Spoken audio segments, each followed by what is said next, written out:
Jadi kesimpulan pertama, konflik antara Paulus dan Petrus ini bukan konflik iman, tapi sekedar kesalahpahaman soal-soal yang dalam bahasa Arab disebut khilafiyah.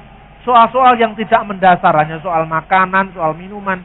Padahal kerajaan surga itu bukan soal makanan dan minuman, itu bukan inti. Intinya adalah iman kepada Kristus, keselamatan di dalam Dia. Nah, dalam konflik ini atau dalam perselisihan ini yang sudah selesai tahun 49 tadi, dalam perselisihan ini Barnabas ikut terseret dalam kemunafikan mereka. Padahal Barnabas itu keturunan Yahudi, kelahiran Iskandaria, kelahiran Mesir, Yahudi diaspora. Dia ini saudaranya Markus, pamannya Markus, si penulis Injil. Barnabas ikut terseret dalam kemunafikan mereka. Hanya itu. Setelah itu clear. Setelah itu tidak ada masalah lagi. Setelah itu selesai. Tapi tiba-tiba muncul publikasi baru pada abad 16. Judulnya Injil Barnabas. Memanfaatkan teks kitab suci ini untuk mencari pembenaran. Apa katanya? Sejak semula Paulus sudah konflik dengan Barnabas. Karena ini menurut Injil Barnabas ini, Paulus itu memalsukan ajaran Yesus. Paulus itu orang yang bertanggung jawab dengan ajaran Tritunggal, ajaran ketuhanan Yesus, ajaran dosa waris, ajaran penebusan. Ini semua karangan Paulus, bukan ajaran Yesus. Karena itu Barnabas mengumpulkan Injil-Injil yang lain yang kemudian dikenal dengan Injil Barnabas. Ini kisah yang sekarang beredar. Aslinya tidak seperti itu. Anda sudah saya kasih penjelasan latar belakang bahwa konflik antara Paulus dan Petrus yang menyeret Barnabas dalam kemunafikan mereka itu hanya masalah-masalah makanan, minuman, cara berpakaian, Yahudi dan bukan Yahudi. Tidak ada kaitan dengan ketuhanan Yesus. Tidak ada kaitan dengan doktrin Allah itu Bapa, Putra, dan Roh Kudus. Tapi publikasi yang namanya Injil Barnabas, kalau Anda pergi ke toko buku Gunung Agung ini ada Injil Barnabas. Dan itu katanya orang Islam adalah Injil yang asli. Karena Injil itu ditulis oleh Barnabas. Kenyataannya Injil itu bukan tulisan Barnabas. Bahkan ini dongeng burungnya begini. Kabar burung. Menceritakan bahwa asal-usul penemuan Injil yang disebut Injil Barnabas itu, ada seorang biarawan rahib namanya Fra Marino yang hidup pada abad 16. Dia seorang pastor yang hidup pada masa Paus Sixtus kelima tahun 1595. Pada suatu hari, kata dongeng burung tadi, dia mengunjungi perpustakaan Vatikan katanya. Di perpustakaan itu kemudian dia menemukan sebuah buku yang berkulit binatang, sampulnya dari kulit binatang, tertulis Evangelium Barnaba katanya. Lalu dia baca. Dia baca penasaran, loh ini kok ada Injil lain selain Injil Matius, Markus, Lukas, Yohanes. Dia baca, lalu tertulis di situ. Begitu dia baca ada ayat yang mengatakan, tatkala Adam dan Hawa diusir dari surga, Adam menyesal, Hawa juga menyesal. Lalu berdoa kepada Allah, menengadahkan tangan keduanya ke langit. Lalu di langit itu ada tulisan cahaya yang ditulis dengan jari Allah, berbunyi, Asyhadu alla ilaha illallah wa asyhadu anna Muhammadar Rasulullah. Sesungguhnya saya bersaksi bahwa tidak ada ilah selain Allah, dan saya bersaksi bahwa Muhammad adalah utusan Allah. Sekaligus spontan dia langsung masuk Islam. Tetapi Injil itu dicurinya, dimasukkan ke dalam sang mantel bajunya, lalu keluar dan mulailah dipublikasikan Injil Barnabas yang baru ditemukan dalam tanda kutip tadi ke seluruh dunia. Pada tahun 1907, seorang intelektual Kristen dari Inggris, dari London, namanya adalah Mr. Longfleet dan istrinya Laura Rupp, menerjemahkan Injil ini dari bahasa Itali, Injil palsu ini dalam bahasa Itali ke dalam bahasa Inggris dengan judul The Gospel of Barnabas. Sebanyak 80 halaman menceritakan kepalsuan Injil ini dari bukti-bukti sejarah yang ada. Pada tahun 1908, Injil dalam bahasa Inggris ini diterima oleh seorang Kristen Koptik, seorang Kristen Ortodok Koptik, namanya Sayyid Al-Duktur Khalil Sa'adah. Ini orang Kristen ini. Khalil Sa'adah ini orang Kristen. Kalau Khalil tangga saya tukang sate. Dia terjemahkan dalam bahasa Arab, judulnya Injil Barnabas. Dengan semua telaah kritisnya tadi. Kemudian tahun 1969, ketika Profesor Dr. Ahmad Salabi dari Universitas Al-Azhar menjadi dosen tamu di IAIN Sunan Kalijaga Jogja, dia mulai memperkenalkan Injil palsu ini, seraya mengatakan Injil ini dapat digunakan sebagai alat dakwah kepada orang Kristen. Lalu setahun kemudian, 1970, ditulislah terjemahan bahasa Indonesia dari naskah Arab oleh Bakhtiar Effendi dengan judul Injil Barnabas sebanyak 2 jilid. Tahun 1980-an dikeluarkan lagi terjemah Injil Barnabas dari naskah bahasa Inggris oleh Rahnib MBA, diterbitkan Bina Ilmu Surabaya. Tahun 1989 terbit pertama kali buku Sayyid Bambang Nursena, judulnya Telaah Kritis atas Injil Barnabas, diterbitkan Yayasan Andi Yogyakarta tatkala Sayyid itu masih berumur 23 tahun. Dan Sayyid Bambang itu sayalah orangnya. Saya yang pertama kali menanggapi dalam bentuk buku yang relatif lebih tebal, yang berjudul Telaah Kritis Injil Barnabas, sampai sekarang sudah dicetak ulang yang ke-11 kali. Dan selalu bestseller buku itu. Anda bisa cari di toko-toko buku Kristen dan juga di Gramedia. Tapi biasanya cepat habis. Inilah sejarah awal mula tentang Injil Barnabas dan pengaruhnya dalam polemik Islam Kristen. Apa yang membuktikan kepalsuan Injil Barnabas? Dalam doa malam kemarin saya sudah menyampaikan beberapa aspek. Dalam pandangan Islam, Injil itu kitab yang turun dari langit. Setelah dicocokkan, loh ini kok karangan Matius, kok karangan Lukas, kok karangan Yohanes tidak cocok. Lalu mereka pada melirik Injil Barnabas yang kebetulan menguntungkan pandangan Islam. Pertama kali, sebelum diterbitkan di Indonesia tahun 69, tahun 70. Injil ini dalam bahasa Inggris diterjemahkan dalam bahasa Inggris oleh Tuan Rak tadi, diterbitkan di Karachi, Pakistan.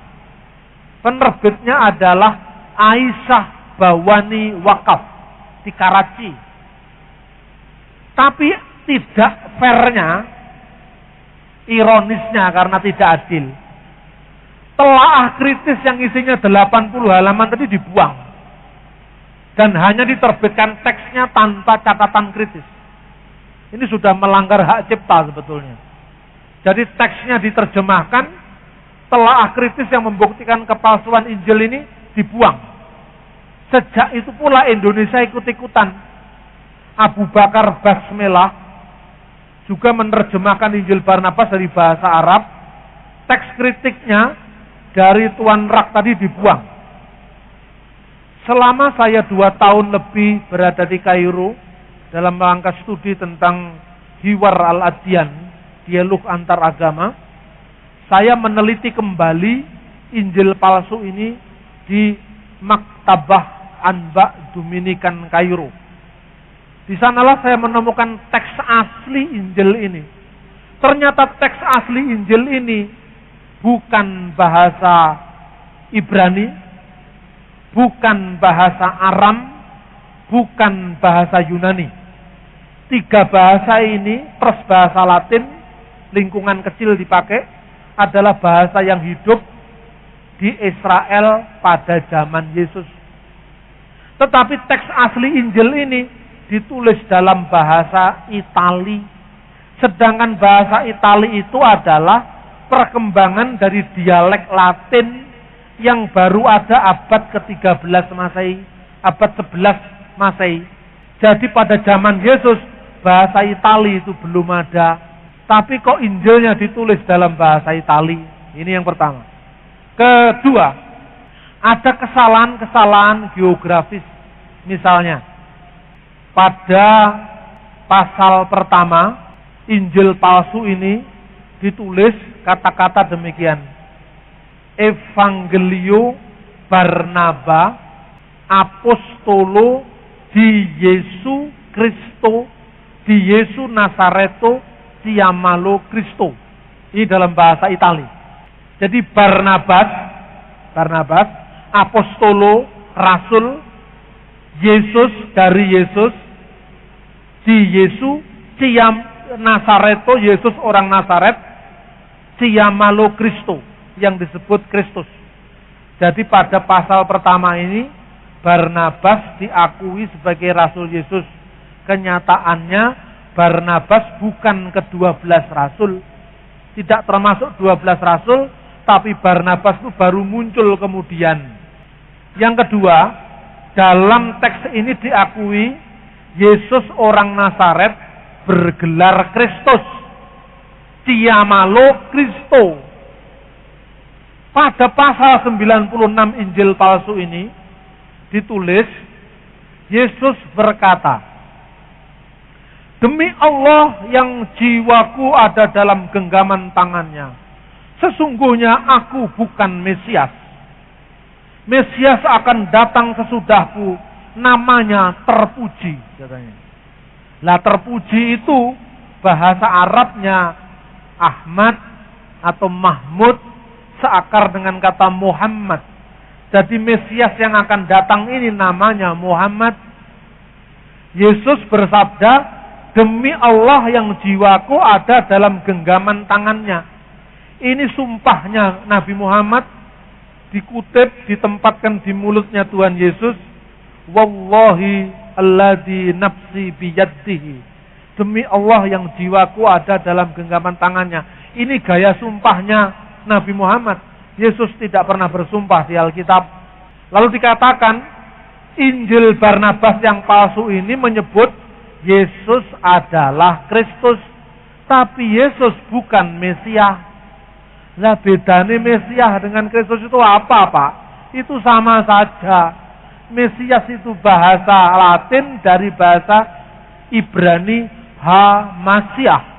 Hamasiah diterjemahkan dalam bahasa Yunani Kristos. Kristos menjadi bahasa Yunani, bahasa Latin Kristus. Jadi Kristus dengan Mesias itu artinya sami mawon, sama saja. Tapi penulis Injil palsu ini mungkin sekolahnya kurang tamat. Waktu pelajaran ini mungkin dia bolos. Tidak tahu kalau Kristus itu sama dengan Mesias. Adalah aneh. Orang abad pertama hidup di Palestina tidak tahu kalau Mesias itu sama dengan Kristus. Sama dengan orang hidup di Surabaya tidak tahu bedanya, tidak tahu persamaannya antara ayam pitik dengan chicken. Sama dengan dikatakan, makan apa Pak tadi malam? Oh, makan pitik bakar. Saya tidak makan chicken, tidak. Saya tidak makan ayam, makan pitik aku katanya. Ya podo ae, Bes. Pitik karo ayam karo chicken sami mawon. Kalau ada orang yang mengatakan itu, berarti itu bukan orang Surabaya. Karena tidak tahu bahwa ayam, pitik, chicken itu sama. Begitu juga penulis ini tidak tahu kalau Mesias dengan Kristus itu sama. Berarti dia bukan orang Yahudi, bukan orang Israel, apalagi muridnya Tuhan Yesus.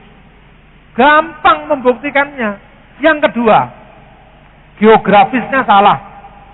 Dikatakan gini, from Jerusalem, Jesus went up to Kapernaum. Dari Yerusalem, Yesus naik ke Kapernaum. Nah ini. Padahal Kapernaum itu kota di pesisir pantai Galilea. Berarti Yerusalem lebih tinggi dari Kapernaum. Mestinya from Jerusalem, Jesus went down to Kapernaum. Tapi dikatakan went up to Kapernaum. Salah lagi. Berarti penulisnya bukan orang Yahudi, apalagi muridnya Yesus. Lalu setelah dari Kapernaum, Yesus berlayar ke kotanya Nazaret. Yang nggak bisa dilayari, Pak. Nazaret itu kota-kota perbukitan. Nggak ada pantainya di sana. Karena apa? Penulisnya bukan murid Yesus. Sama dengan orang mengatakan, saya dari Surabaya went down to Malang. Salah itu. Terus saya mikirlah, mungkin ini terjemahan yang salah. Saya cek dari bahasa Italinya, sama. Went up, went down. Saya lihat dalam bahasa Arab. Min Urusalim yasu so'ida ila Kapernaum. So'ida itu naik ke Kapernaum. Mestinya bukan so'ida ila Kapernaum, tapi nazala ila Kapernaum. Ini dalam teks Arabnya. Karena memang penulisnya ora tahu roh Israel. Itu persoalannya. Bukti kedua. Lalu bukti ketiga, saudara-saudara, digambarkan, kalau yang pertama tadi, Al-Quran sendiri tidak pernah menjuluki Muhammad sebagai Mesias. Bahkan Al-Quran mengatakan, Al-Masih Isa bin Maryam. Al-Masih adalah Isa anaknya Maryam. Tidak pernah ada ungkapan Al-Masih Muhammad Rasulullah, tidak pernah ada. Jadi Injil Barnabas ini tidak cocok dengan Al-Quran sendiri. Jelas. Mau diputar seperti apa lagi? Ada banyak hal, ayat-ayat yang saling kontradiksi dalam Injil Barnabas. Misalnya, situasi politik. Anda bisa membayangkan dalam Injil Barnabas ditulis, Lazarus, saudaranya Marta dan Maria Magdalena, membeli sebuah desa, yaitu desa Magdala. Abad pertama, orang Yahudi dijajah Roma. Jangankan membeli kota, tidak terbayangkan. Semua dikontrol orang Yahudi, dikontrol orang Romawi. Tidak mungkin. Ini hanya mungkin membeli kota, membeli pulau. Itu hanya mungkin setelah era kapitalisme di Eropa. Berarti Injil ini produk Eropa, abad pertengahan. Terus kemudian, Yesus mengusir iblis untuk memasuki babi. Lalu babi itu berlarian memasuki tong-tong tempat untuk menyimpan air. Nah, zaman abad pertama Masehi, tong itu belum ada. Yang ada tempayan. Ini tidak cocok lagi. Tong itu setelah revolusi industri. Anda bisa cek abad 10 itu tong itu mulai ada. Sebelum abad 10 semua tempayan. Sama dengan misalnya kalau orang sekarang mau nulis zaman Belanda. Maka Tuan Residen menyuruh saya untuk membangun gedung dari semen 3 roda. Loh, semen 3 roda belum ada. Zaman Belanda, semen itu belum ada. Kalau melekatkan ini pasir dengan gamping, itu pakai itu, tetesnya tebu. Semen belum ada. Semen itu baru ada periode tahun 70-an. Nah, jadi kelihatan bohongnya. Dari sinilah perlunya kritik sejarah. Lalu, yang lebih bohong lagi, liturgi abad pertengahan dimasukkan ke sabda Yesus. Misalnya gini, Yesus berkata, hati-hatilah kamu, wahai murid-muridku. Sesungguhnya Allah, jadi gaya Yesus ngomong itu seperti Nabi Muhammad bicara itu. Sesungguhnya Allah akan melaknati setiap orang yang musyrik kepadanya, yang syirik, yang menyekutukan dia. Katanya, karena perbuatan syirik itu berasal dari syaitan, berasal dari setan. Dan tahukah engkau bagaimana mencegah diri dari syirik? Kamu harus memperbanyak sholat dan puasa 40 hari. Karena apa? Sebagaimana iblis itu seperti singa yang mengaum-ngaum dan mencari mangsa, siapa yang bisa dimangsanya. Ini ucapan Petrus ditempatkan ke mulut Yesus. Kenapa? Karena pada abad pertengahan di Breviarium Katolik Roma itu dimasukkan ucapan Petrus ini untuk doa pagi. Jadi doa paginya dimasukkan ucapan ini. Berarti si penulis Injil Barnabas itu hidup pada saat doa pagi ditambahi iblis yang mengaum-ngaum seperti singa tadi. Jelas asalnya dari Roma, bukan dari Palestina. Terminus perquem, masa paling awal ditulisnya Injil Barnabas, ini kira-kira tahun 1300 Masehi. Mengapa? Pertama, karena dalam Injil Barnabas ditentukan bahwa tahun Yobel, di Alkitab tahun Yobel itu 50 tahun sekali, itu diperingati 100 tahun sekali. Loh, kok 100? Karena Paus dulu itu tukang mengubah-ubah. Dia mengatakan bahwa Paus Bonavisius ke-8 yang memerintah tahun 1300 Masehi memerintahkan agar tahun Yobel yang waktu itu menurut Alkitab diperingati 50 tahun menjadi 100 tahun. Paus berikutnya lagi mengubah 50 tahun balik ke kitab suci. Paus berikutnya lagi kesuwen 50 tahun. 25 tahun saja, 25 tahun. Kemudian abad ke-16, Paus Sixtus terpilih jadi paus. Terpilihnya dia itu juga tidak lepas dari intrik-intrik politik.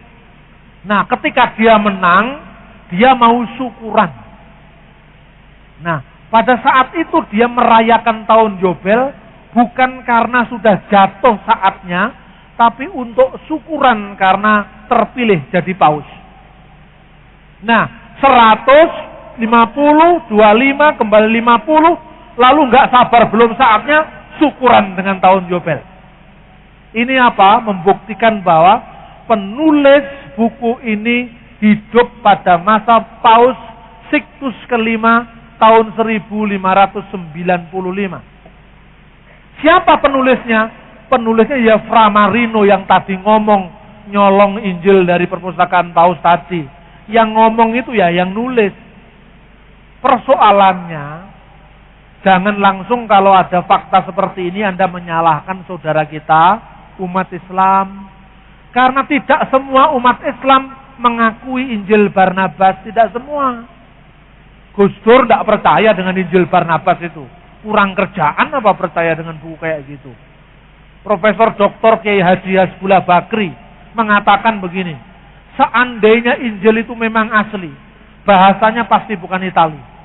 Bahasanya pasti Ibrani atau Yunani atau Arab. Karena bahasa Itali belum ada pada zaman Yesus. Lalu dia mengatakan kemungkinan Injil ini ditulis pada akhir abad ke-15. Itu Pak Hasbullah Bakri. Banyak tokoh-tokoh Islam yang tidak mau terima Injil Barnabas ini sebagai publikasi palsu. Tapi kalau Anda pergi ke Masjid Al-Falah, pasti Abdullah Wasian percaya itu. Karena memang Pak Abdullah Wasian minta maaf, agak kurang cerdas dalam soal sejarah ini. Ini penting sekali dalam hal apa?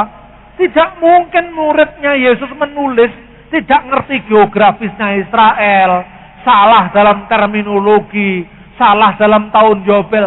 Bagaimana mungkin dia orang Yahudi kok tidak tahu tradisinya sendiri? Nah ini saudara-saudara. Bahkan sejarahnya pada saat itu, ini penting dicatat pada saat itu, Gereja Katolik itu mengabarkan Injil dengan kekerasan. Memiliki program yang namanya inkuisisi. Pada saat itu Spanyol itu sejak dinasti Umayyah yang berpusat di Damaskus itu sudah melebarkan sayapnya ke Andalusia. Makanya kalau Anda baca buku-buku Muslim itu kejayaan Islam di Andalusia. Andalusia itu Spanyol sekarang ini. Di sanalah mereka Islam sudah menancapkan akarnya di Spanyol. Begitu juga orang Yahudi dari suku Morisco itu sudah menancapkan akarnya di sana. Gereja Katolik rupanya tidak sabar. Ini orang-orang Muslim Spanyol ini di negara Barat tapi agamanya Islam. Ngisin di sini, malu-maluin.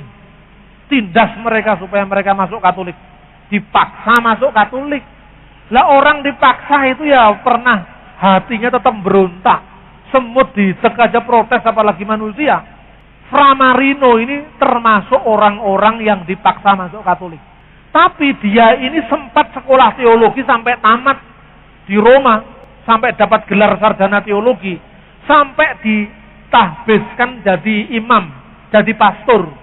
Tapi hatinya tidak pernah percaya pada Yesus. Hatinya adalah Muslim. Daripada saya ditindas, lebih baik pura-pura jadi Kristen. Tapi dendamnya luar biasa pada gereja Katolik. Akhirnya balas dendam, nulis Injil palsu tadi. Nulisnya terlalu semangat. Injil itu biasanya tidak sampai 30 pasal. Injil Matius 28 selesai. Injil Markus malah hanya 16 pasal selesai. Yohanes 22 selesai. Lukas 24 selesai. Dia nulis saking gregetennya. Nulis Injil Barnabas itu 222 pasal. Loh ini. Kalau bukan orang gregeten tidak mungkin nulis setebel itu. Setelah itu masih kurang pekerjaan lagi dia karena orang dendam tadi. Dia nulis terjemahannya dalam bahasa Spanyol. Ditulisnya Injil dalam Barnabas yang dia yang bikin, dia yang terjemahkan sendiri. Ditulis dalam bahasa Spanyol, judulnya Evangelium Barnabe. Dalam bahasa Spanyol itu ditulisnya itu teksnya sebagian ada kutipan-kutipan Arab, ada teks Arab di bawah kata Dios ditulis Allah gitu. Dan ketika diteliti oleh seorang sarjana dari Mesir, namanya adalah Jos Hanawati, dia orang Abuna dari Mesir, menulis ini juga Khalil Sa'adah, sarjana Koptik, ditulisnya itu. Ini bahasa Arabnya kok kelihatannya bukan orang Arab ini. Subhanallah ditulis Allahu Subhan. Nah ini. Ini kelihatan ke orang mana ini? Yang nulis kok bahasa Arabnya kualik ini. Seperti bahasa Indonesia.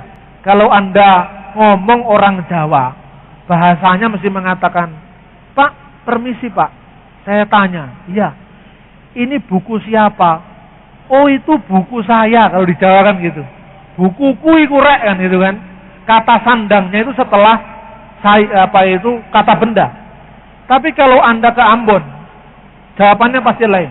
Bung, ini buku siapa? Ah itu beta punya itu, gitu. Jadi itu saya punya buku. Itu saya punya istri. Itu saya punya gereja. Itu saya punya Allah. Allah pun dia punya. Ya kan? Itu orang Ambon. Jadi kelihatan bahasa Indonesia, ini bahasa Indonesianya orang Jawa, ini bahasa Indonesianya orang Riau, ini bahasanya Indonesia orang Tionghoa, ini bahasanya orang Ambon. Tahu? Begitu juga bahasa Arabnya kok malik-malik gini. Setelah diteliti bahasa Arabnya orang Spanyol. 1, 2. Seringkali dia menulis huruf Itali itu dengan 2 S. Cristo dengan 2 S. Mestinya 1 S. Itu kebiasaan orang Spanyol juga. para ahli menentukan bahwa penerjemahnya dan penulisnya orang yang sama, yang adalah Fra Marino yang memakai nama samaran Mustafa de Arande. Inilah kepalsuan Injil Barnabas. Sampai hari ini Injil Barnabas diterbitkan kalau tidak salah 4 penerbit di Indonesia. Dulu awal-awal saya menulis Injil itu, setiap hari senang sekali saya. Buku saya dimuat di Gramedia, di Sari Agung. Suatu saat saya lihat buku saya masuk di Gunung Agung. Bukunya Haji Mas Agung itu. Toko bukunya Haji Mas Agung, seorang Tionghoa yang kemudian masuk Islam. Saya lihat, wah ini buku saya. Telah akhir Injil Barnabas, warnanya hijau, tulisannya seperti kaligrafi Arab. Ditaruh di buku-buku Muslim. Senang sekali saya. Jadi selesai baca Injil Barnabas, baca bantahannya. Kira-kira seminggu kemudian Injil itu sudah hilang lagi. Seorang senior saya dari Jerman, Profesor Olaf Suman, dia berkata, saya juga lihat buku itu di Gunung Agung, Jakarta. Tapi ketika saya lihat seminggu kemudian sudah ditarik dari peredaran, saya tanya, mana buku yang berjudul Telah Akhir Injil Barnabas? Oh enggak Pak, kita enggak pernah jual, enggak pernah ada buku itu. Jadi ini buku ini, oh enggak pernah ada Pak, kita enggak pernah tahu. Jadi kadang-kadang tidak fair. Kalau tulisan cenguan demi Kristen beredar di mana-mana, enek bantani delik nih itu. Kemarin malam saya ke toko buku ini, Gunung Agung, diantar sama Cak Lukas ini. Saya panggil Cak saja kan, orang Surabaya. Saya jalan sendiri ke sana. Kemudian saya lihat buku-buku banyak sekali. Injil Didake. Didake itu bukan Injil. Didake itu buku katekisasi abad pertama. Tanya jawab iman Kristen, tata cara pembaptisan, tata cara perjamuan kudus. Itu bukan Injil. Di gereja purba semua orang tahu tulisan yang namanya buku Didake. Tapi di itu kitab Injil Didake, yang penemuan dari Yerusalem yang membuktikan Yesus Kristus telah meramalkan kedatangan Nabi Muhammad Shallallahu Alaihi Wasallam. Nah ini, jadi orang Kristen tidak tahu Didake itu apa. Pertama lihat loh, bingung dia. Ada lagi tulisan saya yang dikutip oleh Hasim Muhammad. Judul bukunya Kristologi Qurani, Telaah Kontekstual Ajaran Kristen dalam Al-Quran. Buku ini positif sekali, menyambut pikiran-pikiran saya. Bahkan buku ini mengakui, diberi kata pengantar oleh Profesor Dr. Amin Syukur, Dekan Fakultas Usuluddin IAIN Wali Songo, Semarang. Buku ini mengakui bahwa konsep Kristen tentang Allah, Bapa, Putra, dan Roh Kudus sesungguhnya sesuai dengan konsep keesaan Allah. Itu ada di sampul belakang. Nah, buku ini muncul di polemik-polemik, tapi ditaruh paling bawah sampai tidak kelihatan orang. Saya lihat-lihat ini buku saya mana ini? Padahal itu buku Islam kan. Yang nulis orang Islam banyak mengutip tulisan saya dan paham bahwa Kristen tidak menyembah 3 Tuhan. Alhamdulillah, lewat tulisan-tulisan saya, ceramah-ceramah saya, mereka mau ngerti anak Allah itu tidak berarti Tuhan beranak. Disebut di situ. Setelah saya lihat-lihat, mana buku saya tidak ada. Oh ternyata nyelempit di belakang itu tidak bisa dilihat. Itu di situ semua. Saya pura-pura baca. Saya ambil 4 buku, saya taruh di paling atas biar dibaca ini. Yang lain saya taruh di, tidak apa-apa itu. Karena nomornya itu di atas, tapi kenapa pindah ke belakang? Mungkin pemilik toko atau mungkin orang lain nih. Buku ini ketoke kok nggak ngewangi Islam ini, malah kok bener nih Kristen, kayak ngisor aja gitu. Jadi sekarang ini era dialog, sudah era terbuka. Sudah tahu kalau Injil Barnabas itu palsu, tetap aja diterbitkan. Ini kan jengkel juga, tapi ya sudahlah. Kata orang Islam katanya innallaha ma'as sabirin. Tuhan beserta orang yang sabar. Kita harus sabar. Tapi saya semakin tahu bahwa intelektual kita, tulisan kita, ceramah kita, sekalipun jelas, tapi kalau Roh Kudus tidak menggerakkan orang itu, dia sulit. Ini menyadarkan kita bahwa sebagus apapun pelayanan kita, kita tidak bisa mengubah orang jadi Kristen. Tidak.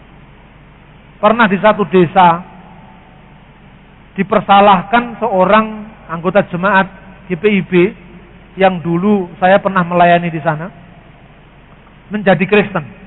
Dipersoalkan di kantor desa. Kok KTP-nya pindah Kristen? Kemudian dipersoalkan. Ini kristenisasi. Saya balik. Tidak ada Pak kristenisasi Pak. Loh kok bisa? Yang mengkristenkan itu pemerintah, pejabat desa. Loh kok bisa? Yang rubah KTP kan sampean. Yang nulis KTP-nya Kristen itu kan sampean. Kita tidak butuh KTP Kristen atau Muslim. Kristen itu ada di hati. Loh kok bisa gitu? Tidak seorang pun bisa mengubah iman pikiran seseorang kalau bukan Roh Kudus. Itu keyakinan saya. Jadi kristenisasi tidak ada. Yang ada evangelisasi, penginjilan.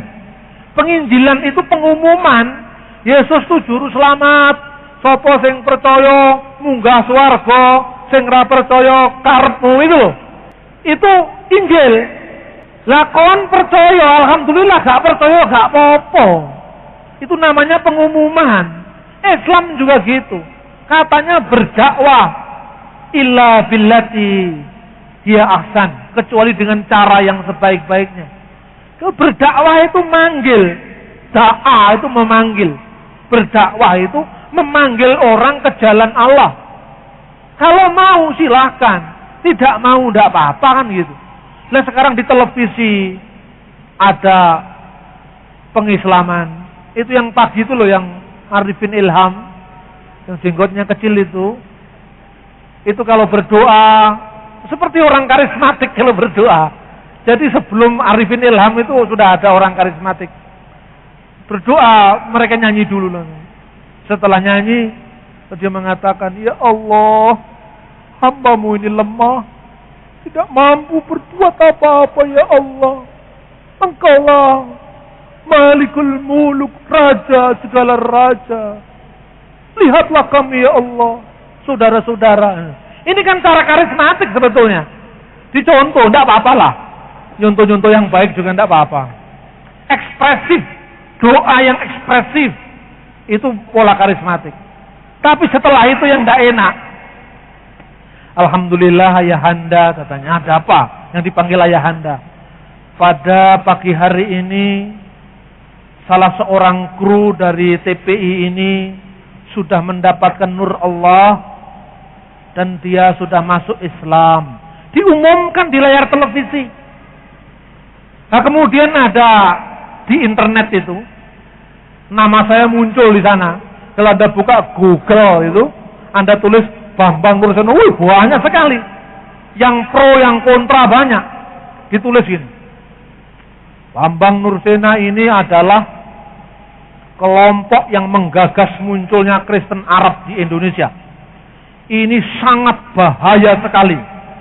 Karena identitasnya mengaburkan dengan umat Islam. Katanya gitu. Pengaburan. Terus di dalamnya ditulis mengutip hadis yang isinya menunjukkan keunggulan Yesus daripada Muhammad. Nah ini kan bukan kritikan. Ini kan sebetulnya menunjukkan ketidakmampuan berdialog. Saya ini Kristen Pak D. Kalau saya ngomong Yesus di atas Muhammad, ya mesti saja itu hak asasi saya untuk mengatakan Yesus lebih tinggi daripada Muhammad. Kalau saya mengatakan Yesus lebih rendah dari Muhammad, tempilingin aku. Saya bukan orang Kristen, apalagi ngomong di sini sebagai seorang pemwarta firman Tuhan. Tapi kalau ada orang Islam mengatakan Nabi Muhammad sallallahu alaihi wasallam adalah kataman nabiyyin, nabi penutup, nabi pamungkas, tidak ada nabi sesudahnya. Kan haknya dia. Kita kan tidak marah. Kenapa harus marah? Karena itu keyakinan orang Islam. Tapi juga jangan marah kalau misalnya ada orang lain yang mengatakan Mirza Ghulam Ahmad adalah nabi setelah Muhammad. Jemaah Ahmadiyah lah kemudian dilempari batu di Bogor. Tidak seperti itu. Kristen itu jengkel juga sebetulnya. Seperti jengkelnya orang Islam. Kok setelah Muhammad ada nabi? Kita juga kadang-kadang mikir, lah Yesus itu sudah menjadi puncak pernyataan ilahi. Dulu ngomong dengan nabi-nabi. Nabi-nabi wes entek. Saiki anak Allah langsung. Firman Allah langsung turun ke dunia. Kok masih ada nabi lagi? Loh itu kan nabi mereka, bukan nabi saya, titik sudah. Nggak usah usil dengan orang lain. Bahkan Kristen dirongrong dengan ajaran lagi yang namanya Mormon. Mormon di Amerika, dia mengatakan nabi setelah Kristus yang menyempurnakan gereja Kristus adalah Joseph Smith. Nah, satu negara bagian di Amerika, Utah, mayoritas Mormon. Tapi hak asasi silakan. Wong Yesus mengatakan, biarkanlah ilalang itu tumbuh bersama gandum sampai musim menuai, kan gitu. Setiap agama punya pandangan, agama saya, pilihan saya benar. Kalau demi dialog saya mengatakan pura-pura sama dengan orang lain, itu munafik namanya. Kita harus ngomong terang-terangan, kita berbeda. Dan berbeda itu tidak berdosa. Berbeda itu indah. Ke dalam saya ingin orang yang dengar saya, ikut saya. Tapi kalau tidak mau ikut, masa tak paksa? Enggak bisa. Inilah situasi di masyarakat modern. Karena itu, kita kurang apa? Dirongrong dengan Injil Barnabas. Ya sudah, sabar. Jangan menyalahkan Islam. Itu dulu salahnya kita sendiri. Kenapa Paus diktator? Kenapa Paus suka ngubah-ubah pada saat itu? Lah muncul hukum sejarah Injil Barnabas. Sekarang kalau kita dilempari, ya dilempari itu kan sengsara. Tapi kita juga introspeksi. Mungkin caranya kita yang salah. Tapi toh kalau tetap benar dilempari, ya wallahu alam, itu sudah kehendak Kristus gitu loh. Hidup itu enteng kalau gitu. Lupa, saya sudah berusaha ingin lepas dari ini. Tetapi toh akhirnya masuk dalam kesulitan besar. Tuhan kehendaki kamu berada dalam kesulitan besar. Tetapi tidak besar, karena apa? Tuhan tidak pernah memberi kepadamu sesuatu yang lebih daripada yang kamu bisa tanggung. Jadi tidak mungkin semua bisa tanggung. Bersama Yesus beres. Amin. Tadi pagi saya sudah katakan bahwa Yesus itu firman Allah yang menjadi manusia. Dia adalah Tuhan. Makanya bersama Yesus beres. Ungkapan ini ungkapan Surabayaan. Bersama Yesus beres. Amin. Mari kita ucapkan sekali lagi. Bersama Yesus beres. Nah ini benar-benar masuk ke hati loh. Jangan hanya di sini. Saudara-saudara, firman Tuhan yang kita baca seringkali disalahgunakan, disalahpahami oleh pihak lain. Bahkan Paulus dipertentangkan dengan Petrus, Paulus dipertentangkan dengan Barnabas. Tetapi orang Kristen siap untuk berdialog, siap untuk menjawab, mempertanggungjawabkan pengakuan iman kita kepada setiap orang yang menanya kita tentang pengharapan yang ada pada kita. 1 Petrus 3:15. Tetapi harus dengan lemah lembut, dengan hormat, dan dengan hati nurani yang murni, agar mereka yang memfitnah kamu karena hidupmu yang saleh dalam Kristus menjadi malu karena fitnahan mereka itu. Tuhan memberkati.